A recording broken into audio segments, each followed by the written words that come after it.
What's going on, everyone?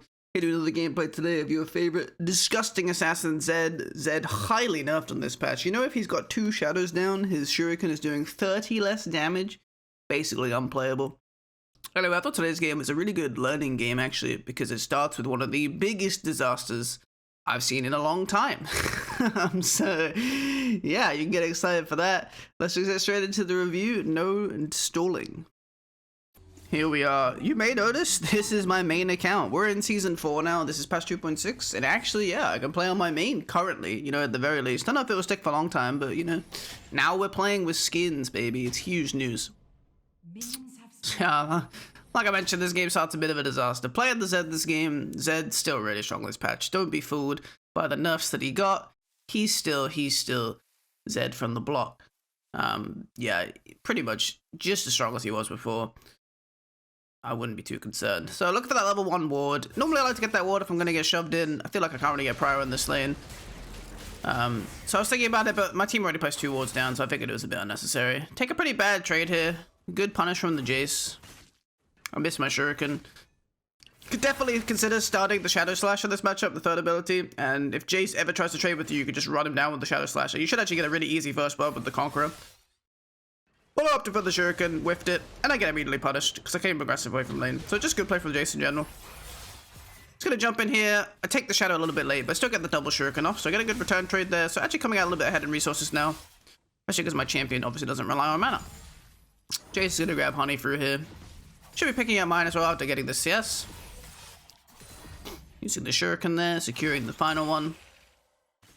So how am I doing today? Good. Today is Monday.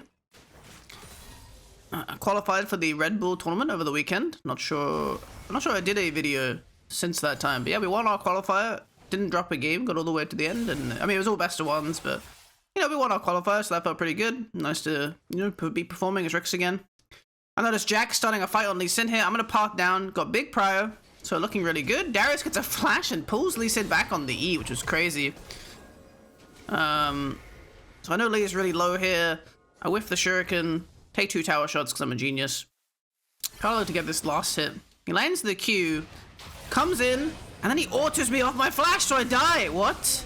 Lee flashes the wall, smites the crab, Jax dies as well, and Darius is also gonna fall. So there's your regularly scheduled disaster. Pretty bad news. I'd say that was pretty much entirely my fault because I took 2 tower shots and then whiffed my combo and then kind of got outplayed by Lee. So yeah, but a bit of a disaster here. We're down 1.7k gold already. You hate to see it. Gonna come back to lane. Jace already got level 5. This matchup's very hard for me to play now. At least until I get my ult. But I know he's based. Opting not to push here for now. I notice Lee Sin coming on the crab. Gonna try and have Jack secure it. I think Lee Sin gets it there with the smite as well. We get a bit of damage, but he has blue buff, so it's not really a big deal. Obviously, blue buff providing you massive health regen. Duke out of the empowered shock blast there. Jace has the red buff though, so it's a little bit scary. Gonna try and farm my way to level 5. He's just gonna go for a hammer form all in. But I actually take a pretty even trade. Yeah, you can't really afford to do that, especially in a minion wave. So it didn't end up that badly. I am gonna eat the empowered shock blast though, and suddenly I'm 20%. He's got the red buff, he's 2 levels up, he's looking for the dive. I'm trying to kill this minion because it would give me my ult in time, but I can't quite pull it off. So unfortunately, I am gonna get solo boloed under the tower as well. So you can really see this early game is not looking good. Darius also gonna go down to another gank in the bot lane. 0-5, 3k down. Bad vibes, bad vibes. Jace overstaying a little bit here. Gonna use the home guards actually to catch up with him, run him down with the ultimate. So he overstayed there, took my fruit. That was pretty lucky for me. Sadly, his red buff timed out just before he died, so I wasn't able to claim that one. Gonna clear the mid wave here. So that catches me up a little bit, but overall, you know, it's still just over 2,000 gold down. I'm sitting about 400 gold behind Jace. He's going for that build I described before, you know, the mana mutant to the Dirk. The early Dirk, pretty nice. You see how much damage Jace is doing in the early game, like, holy moly. Empowered Shock Blast is doing, like, you know, 400 damage or something, it feels like, with 3 ranks. Pretty crazy. So yeah, grabbing the U-moves here. Very standard stuff. Don't think there's any build changes for Zed. I think you can go the Edge of Night this patch as like a 4th item maybe if they're really squishy. Maybe I could have thought about it this game. I think I end up opting for the Death Stance. Maybe. Looking at the team comps, I would go for Death Stance probably as a 4th item. Gragas looks like he's trying to BM me a little bit here. I just get a nice trade because he's just standing in front of me. I don't know what I expected. So I'm getting him chunked a little bit. Objectives are up now, but yeah, we're really behind. So in my mind, we're kind of just looking to trade whatever we can. My team does get a nice start on the Herald. It's a pretty good rotation from Jax here, picking on the Herald when we see them going for the Dragon. I'm just gonna jump to the Shuriken here, or jump to the Shadow here, try and get a bit of a stall going on. We have some good vision, so I wasn't too scared about getting caught with my flash still. I was trying to stall them, but sadly Gragas is able to catch the Jax in 1v2. He's just really fed at this point, so what can you say, really? I'm gonna hover here, trying to help Darius get away with this recall, and he is gonna get the base off, so that's good. Get a little bit of poke on Lee Sin, doesn't really matter that much, but you know, my damage numbers. And they're going for this tower here. I'm gonna do a combo where basically I ult in, instantly jump back to my Shadow, just try to clear the wave here. I actually get Lee's flash. I think he just got really scared that I was gonna one-shot him. I don't know, like Zed phobia. Obviously I do not have the damage, but yeah, I do try to save the tower here just by using my ult. So I was mainly using it for the Shadow wave clear. Sadly, they have too much damage, 3 people at this point. They're all pretty fed. Jace especially, you know, just shreds through towers with his range second ability and his passive, and yeah, just kind of obliterated it there. Gonna recall, go for top side. Try to look for an engage here, because I know they're already 2 and they're walking up quite aggressively, but sadly we aren't able to find it. Team's playing a little bit defensive. It's fine. We're very behind, so any play is a bit risky, but we definitely do need to be making some plays if we want to make a comeback in the game. You know, we can slow it down a bit and farm it out, but they're always going to have an advantage with regards to gold unless we, you know, find some catches or some moments. Especially when you're behind in a game like this, like, yeah, taking a straight-on fight is never really the aim. You want to be trying to farm, sneak as much gold as you can, and then, yeah, kind of looking for these grouped-up catches if possible. If you're really confident, I guess you could look for some crazy 1v1s, but you're almost always at a gold deficit, so you have to consider that. Jinx is going to get caught here, sadly. Coming in from the side. Trying to get a bit of damage. I actually ended up getting the heal because they were trying to chase me, but I juked them with the Shadow.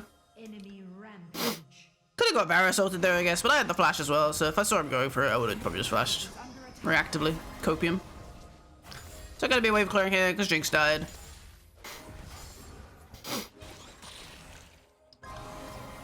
Varus trying to poke. Trying to hover mid as well, because yeah, they're trying to pressure both towers. You really want to just look for people like overextending or getting too cocky, like this Jace here. You see, I noticed that Darius is pretty forwards. Just gonna get an easy triple combo. Not sure why Darius flashed. I guess he just didn't believe in me, but yeah. Just gonna pick up the Jace there. So grabbing another kill.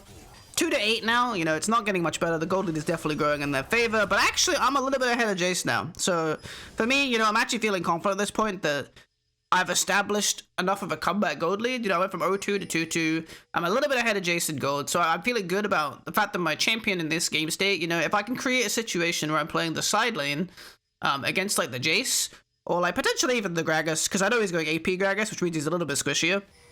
Although he is still ahead of me, but maybe I can find a scenario where, you know, I can set up, you know, solo kills or game-winning plays and kind of get my team back in the game. Go for the Varus here, but he has a giga early stasis. Like, holy moly. It was, like, literally... I mean, it's not even that early. I guess he's just kind of ahead, but... I was so surprised he had stasis, and then, yeah. He flashes out of my Flash E attempt to catch him. Pretty well played by him, honestly. Almost get that kill, but at this point, I'm tracking cooldowns. This is really important if you're a Zed player. Obviously, stasis is a big counter to Zed, but as Zed gets through the game, especially with the modern-day build of going Black Cleaver second, you have so much ability haste, the ultimate gets down to, like, a 30-40 second cooldown. In the mid game, I think it's 47 seconds with Black Cleaver. 47 seconds with Black Cleaver Yumu's Ionian boots at rank 2. Because I think it goes down to 60 and then it drops to 47. No, it's 70 to 47. I think it starts at 90, then 70, then 50, and it drops to 47. Yeah, that sounds right. So yeah, like I said, immediately looking for the Varus again, trying to slip through vision. We have some good wards up here. I catch him farming, and then, yeah, I see that the Braum is mid lane, so I immediately think, okay, Varus should be alone. I'm going to go look for a snipe. I do end up picking him off. So once again, finding another kill, finding a play, kind of using vision, and the fact that I, you know, just blew his cooldowns before. I know he has no summoners, no stasis. I'm immediately looking for the Varus again. We're kind of contesting this just because Varus is dead. I think it's a little bit difficult still, but we're just mainly looking for kills, I think. However, we do end up kind of... Darius does get in there, and we We end up catching them off. Darius gets the Drake as well. We also pick up Lee Sin. So we end up with a 2-for-1. Obviously, that's really favorable for us in this position. You know, like I said, we need to be finding these.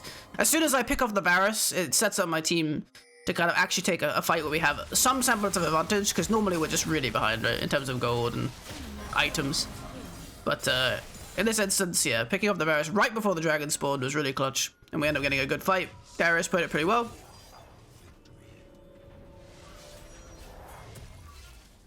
Take a sip of the caffeine here. Little winter Red Bull today. So yeah, finished the Ionia boots. Jay said you go for an early Edge of Night this game instead of finishing off the Yumus. Oh, actually, he got both, sorry. I think it's a little bit of a greedy build with regards to how relevant the stats are, because he's not going to be doing much damage to Darius or Jax, for example. They both have a lot of high natural armor. Jax has the ultimate, of course, but he will be doing quite a lot of damage to, like, me, Jinx, Soda. And the Edge of Night shield obviously helps him, you know, I guess deal with my engage sometimes. Maybe deal with a Jinx zap. Problem is, it's quite easy to blow the shield with Zed, I think, but preemptively. Krug's abusing as usual here. Always make sure your Krug's abusing. This is the new meme on my stream. If you guys haven't checked out my stream, you should definitely give it a try. I stream every day. This game was on stream, in fact. You could have... actually, wait. This game wasn't on stream. But other games were on stream. You could have seen them. Gonna go threaten this tower here. Gragas uses the ult just to push me off it. Gonna get a good trade. I see that I got him pretty low, so I'm thinking I could maybe look for an angle. Like I said, he is AP Gragas, so I know he's pretty squishy. I'm just gonna ult in, get the double shuriken, and then flash E auto, pick it off. And that's 850 gold. Huge value for me. Wasn't 100% sure he didn't have flash, but yeah, just looking for like kind of the vibe play. And you see now, I have the most gold in the game as of that shutdown, you know? I played kind of safe out of the early game, focused on a lot of farm, Krug's abused, picked up kills where I've had the opportunity. And yeah, now I'm the guy with the most gold in the game. And you see the gold has actually grown to completely even. So after what was a completely disastrous early game, we've now kind of stabilized. We're back in an even state. Let's see what we can do from here. So yeah, now I'm obviously really confident, feeling really solid about my strength in the game. Finished the Serota. Actually, I've almost finished the Serota. Yeah, I remember this game. I didn't quite have... I mean, I think maybe I could have stayed just to get a better recall timing. But yeah, I didn't quite have money for the Serota. But yes, slipping into the bot lane now. Saw my ADC was top. Sounded they get a really good catch, but they're also looking for a fight down here. Gonna ult on the Lee Sin. I get Gragas ulted, which kind of delays my shurikens. Get some nice shurikens there. Another Shadow Slash. They're both 1 HP. Gragas flashes in to finish the Jax, but we're pretty fine with that. I yoinked that one from Darius. That's been unstoppable. From 0-2 to 5-2. Don't call it a comeback. Yeah, clearing out this bot wave. Darius coming in. He can't quite reach the Lee Sin, I think. Guy's just too fast with Yumus. Just gonna clear this out and get out of here. Not looking for any coin flip fights. Just only taking stuff that's safe. For the most part, still. Because the game is very even. We've died on the top side. And these are their stronger members. You know, the Lee Sin, the Gragas. These guys are very fed down here. Gonna grab the Serota. Gonna go for a Kindle Gem. Yeah, I'm going for the Death Dance this game. I just figured it made sense because they have a lot of brawly kind of champs. You know, Gragas, Jace, Lee Sin. These champs are very all-in bursty. So I think the Death Dance gives me a little bit more safety with regards to, like, survivability. Just kind of, you know, limiting some of that burst. Rotate to the top side from base here. Looking to try and clean up anybody that overstays on the top side, but the enemy backs off pretty well. Slipping into mid, trying to farm this wave. Yeah, good advice for Zed. Like you always see, you'll always catch me when I'm farming. I'll always put the shadow on top of the thing that I'm farming. This enables you to use his third ability, and it stacks it, which means you actually get energy restoration. I was looking for the Lee Sin here because I saw him go over the wall. I was hoping he was doing blue, and I knew he didn't have flash. So I actually had a timer there where he didn't have his second ability, and he didn't have flash. So I think I could one-shot him if I got a bit lucky, but didn't work out. So you see the enemies holding this position really well. They've got a really strong poke comp, to be honest. Jace, Varus, Braum. Jinx is also bot side. At this point, I'm just cool. You know, I'm going to give up on this. I start pinging them. I'm going to go bot instead. Just try to pick off the Gragas. I don't think we can walk into them. They have a Braum, Lee Sin, you know, Jace in a really solid position. So I opt to just go for the Varus kill instead, or the Gragas kill instead. This kind of opens up maybe a Nash window for us. I am pinging the Nash, I think, like the next minute, but my team doesn't really want to try and force it, which is fine. I mean, we just basically get a pick off. But I don't think we can force it to this dragon anyway. I'm not going to waste my time standing around this spot where we can't walk in. You know, we can't walk into Varus, Jace, you know, Braum, a Lee Sin kick. It's just too easy for them, especially without Jinx. So I just opt to go for the safer play instead. Pick up the kill in bot lane on the overextending Gragas. Yeah, I am pinging the Nash here, trying to get my team to like go and force it, because we can see the Lee Sin. I can hold them really effectively. But yeah. See the Braum here. I thought we could look to catch him, but actually I'm gonna end up getting caught here. Jace goes for the flash. Braum ults. I ult in, jump back, flash, have the shadow up again, and manage to escape. So I can basically get Jace flash. I had the flash as well, I suppose, but kind of a nifty escape there. Always something you can look for instead is basically just mashing the ultimate, using it to waste time between like the invulnerability and the jumping around. You get out of a lot of situations like that where it pretty much looked like I was doomed for sure. So that kind of was almost a bit unfortunate, but actually ends up pretty favorable for us because, you know, they blew 2 flashes on Varus and Jace, and my ult is such a low cooldown at this point, is what I was about to say. Here you go. So yeah, I get the Varus flash here, or the Varus stasis, get the Varus ult barrier. So now again, once again, I know Varus has nothing available. This is pretty much all Zed becomes about in the mid late game. It's just tracking cooldowns and being aware of who your targets are. Finish the Death Dance. So this should make it be a little bit more tanky, especially that like recent scenario, right? I definitely lived there with the Death Dance. I mean, it was definitely a bit close. I wouldn't say I was confident I would survive that last one, but I 100% live with Death Dance. So yeah, the Jace gets caught here. He has no flash, like I just said. So good catch from my team. He's away on 1 HP, but once again, my ult's up. I jump in to finish him off. He's gonna go down. Now we're on a 5-4. We could just chill, honestly, till I have cooldowns again. I'm looking around, waiting for my my combo. Throw it out here. Just looking for a bit of poke. I didn't really hit the Braum, but could have been worse. My ult again coming up about 15 seconds. 10 seconds? Seconds. Mere seconds. And you know, I'm dead set looking for this Varus. I know Varus doesn't have any of the tools available. Braum protecting it pretty well though. This Braum is definitely playing a frustrating game for me. Holding very defensively. I'm thinking about breaking off into the sideline here, but the enemy team decides to re-engage. Sona lands an ISO on the Varus in the backline. I jump in, pick him up. The Braum's very low. Try to snipe him with the Shuriken, but I barely miss. But Darius is going to grab that with the Proto Belt. And then Gragas is a bit caught here as well. We're going to pick up 3 off the back of that engage. Only losing Sona. That was really good for us. Immediately, again, I'm pinging the Nash, trying to get my team to commit. I think I'm more going to look to zone here. Yeah, I don't know. Didn't know Jinx was doing their red buff, I guess. That's kind of a curious decision, but Jax does the Nash very well, so we normally don't need more damage. I guess that's why we didn't start it. But we see them coming here. I ward over the wall. We get an engage on Jace. Instantly pick him off. Looking for this Lee Sin. I have the ult again. Ult onto him. With my Shuriken a little bit. Get him pretty low. Try to jump back in, and then, yeah, he gets the fruit. So that kind of sucked, but I'm going to get him low enough. I'm just trying to pressure him out for taking this Nash, basically. They don't have vision of the health bar, so overall, it should be probably fine. He does jump in, going for it. Gonna juke out the Q there. I don't actually have any energy, so he tries to juke a spell that I don't have. It's kind of funny, but yeah. And we are gonna pick him up, and this is right before the Elder is coming as well, so it's actually super value. You always have to be careful about this as jungler. Like, sure, yeah, go for the steal, but at this point in the game, him dying opens up the Elder for us as well. I am going to pick up a BF sword for my GA and also grab the Stasis now. Stasis on Zed, totally fine, you know. I mean, Stasis is just a pretty broken item in general. May as well, you know, even grab it on Zed, giving you more opportunities to stall out, especially with how low his cooldowns get in the mid-late game. You can definitely take advantage of it. Looking for this Varus again. Just jump in with the ult. I do the jump back so Gragas can't punish me. And then Darius flashes in. Varus is supposed to flash really awkwardly. Really great follow-up from my team there. And, you know, Darius is cleaning them up. Absolute 1v9 in this team fight. But you saw there, like, even Varus having the stasis isn't necessarily an answer. Because if I ult him and he's out of position, he's still out of position. We were still able to collapse on him afterwards. And then he didn't have the stasis at all. And then the team's going to surrender here. So yeah, I think this game was actually pretty good. Like, it definitely started as a total disaster, but I think it kind of showed a good way to kind of like play slow, focus on farming, look to clean up kills where you can, and then, you know, when you are able to stabilize, you know, you could look to take more fights and kind of carry the game. Lee Sin actually ended up doing basically no damage in this game. I didn't really realize. It's kind of funny because he got a massive lead at the start, but I guess he just wasn't able to convert it. Yeah. felt like it was a pretty solid game. So I hope you guys enjoyed the review. I'll see you all in the next one. If you enjoyed this content, make sure to like and subscribe. And yeah, I'll catch you next time. Peace.